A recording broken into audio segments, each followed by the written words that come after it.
அல்லாஹுடைய நல்லடியார்களே, ஒரு பெண் சுவனம் செல்ல வேண்டுமென்றால் அந்த பெண் இறைவனுக்காக போர் செய்ய வேண்டும், கஷ்டப்பட வேண்டும் என்பதெல்லாம் இல்லை. 4 விஷயத்தை செய்தால் போதும் சுவனம் செல்லலாம். முதலாவது 5 நேர தொழுகையை நிறைவேற்றுவது. இரண்டாவது ரமலானுடைய மாதத்தில் நோன்பு நோற்பது. மூன்றாவது பெண்கள் தங்களுடைய கருப்புகளை பாதுகாப்பது. நான்காவது மிகவும் கஷ்டமான விஷயம், கணவனுக்கு கட்டுப்பட்டு கணவனுடைய சொல்லிற்கும் செயலிற்கும் கட்டுப்பட்டு வாழ்வது.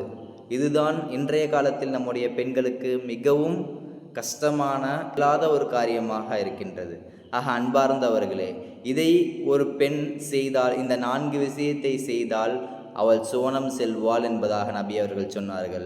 அந்த சுவனம் என்பது எவ்வாறு செல்வாள் என்றால், சுவனத்துடைய 8 கதவுகளும் திறக்கப்படும், எந்த கதவில் வேண்டுமென்றாலும் நுழையலாம் என்று அந்த பெண்ணிற்கு சொல்லப்படும். அப்படிப்பட்ட வாழ்க்கையை நம்முடைய பெண்களுக்கு அல்லாஹு தஆலா தந்தருள் புரிவானாக.